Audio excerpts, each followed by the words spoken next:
Sebelum masih debat kita mulai, izinkan saya, Alisa Rania dari SMAN 40 Jakarta memperkenalkan diri. Saya Alisa Rania sebagai siswa kelas 10. Tugas saya di sini adalah menjadi tim oposisi atau tim kontra terhadap MOSI. Dewan ini mewajibkan orang tua untuk mengikuti tes kelayakan sebagai syarat memiliki anak. Menurut saya ini adalah salah satu hal yang tidak etis. Mengapa? 1. Hak seseorang tidak selayaknya ditentukan oleh orang lain.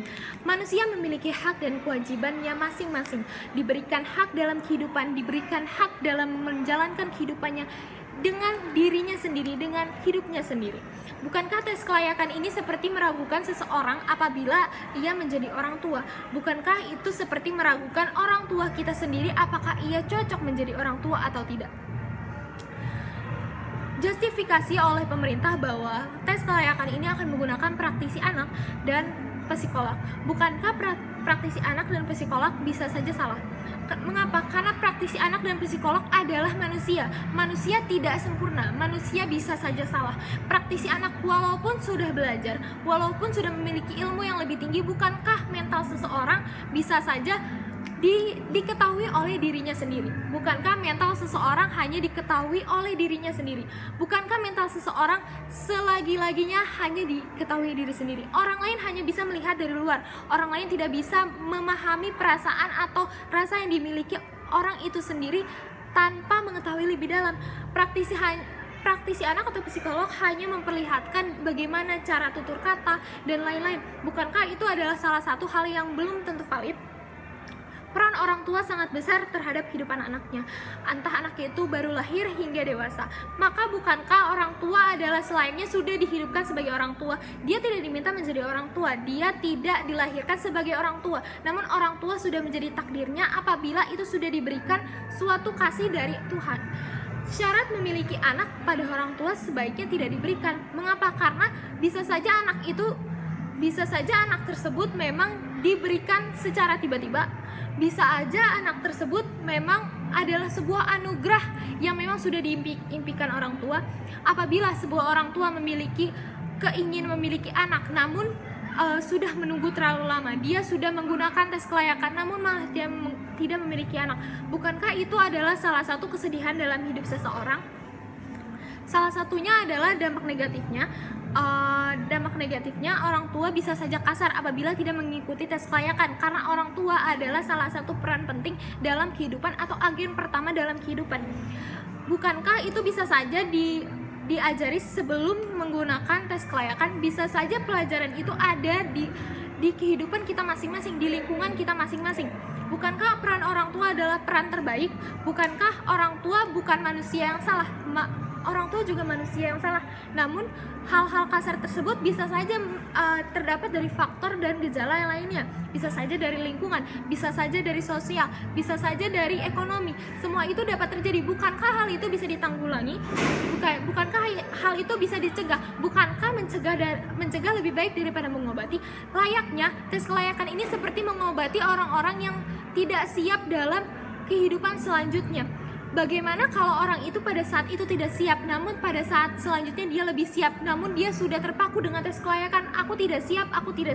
Bukankah itu seperti memberikan jawaban hanya terhadap yang berikan tes? Bukankah tidak membutuhkan pendapat dari orang lain? Padahal untuk memiliki anak adalah itu hak untuk orang lain, hak yang dibutuhkan oleh diri dia sendiri. Bukankah untuk memiliki anak tidak butuh jawaban dari pemerintah? Pemerintah bukan orang yang berhak melakukan seperti itu, karena yang akan mengasihi dan merawat anak tersebut adalah orang yang melahirkan dan mengandungnya. Bukankah sebaiknya tes kelayakan tidak diadakan, karena tes kelayakan hanya menguji dari pertanyaan-pertanyaan pemerintah yang bisa saja memojokkan orang tua tersebut? Bukankah lebih baik bertanya pendapat bagaimana kelayakan yang selayak-layaknya dan seberharganya bagi orang lain jika untuk ditanya syarat memiliki anak? Selain itu, tes uji kelayakan anak ini bisa saja mengurangi jumlah angka penduduk dari Indonesia, di mana biasanya Indonesia memiliki sistem KB, dan KB ini saja belum tentu dapat menghasilkan seorang buah hati, menghasilkan sebuah anak. Bukankah tes kelayakan ini malah mempersulit bahwa lama-kelamaan penduduk Indonesia semakin berkurang? Banyak angka kematian di Indonesia, entah itu karena sakit, karena lainnya, dan banyak faktor yang membuat angka penduduk Indonesia semakin berkurang. Bukankah itu tidak akan tertutup apabila tes kelayakan ini diuji?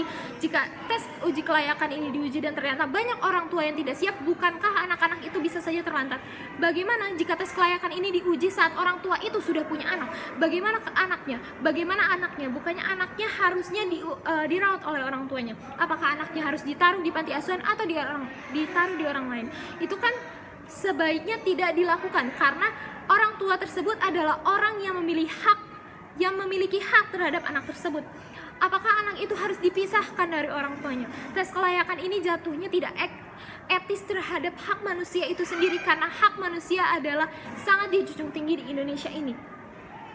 Bagaimana jika banyak orang-orang terlantar?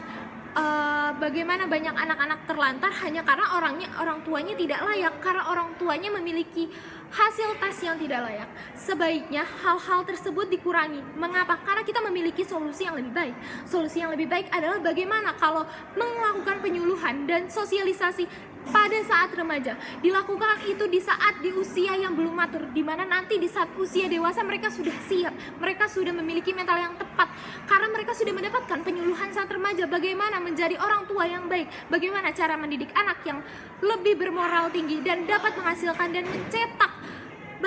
mencetak para penerus bangsa Indonesia. Sekali lagi, Dewan Juri yang terhormat, saya izin berkata bahwa saya tim kontra terhadap tes uji kelayakan ini karena hak asasi manusia dijunjung tinggi di Indonesia. Terima kasih. Wassalamualaikum warahmatullahi wabarakatuh.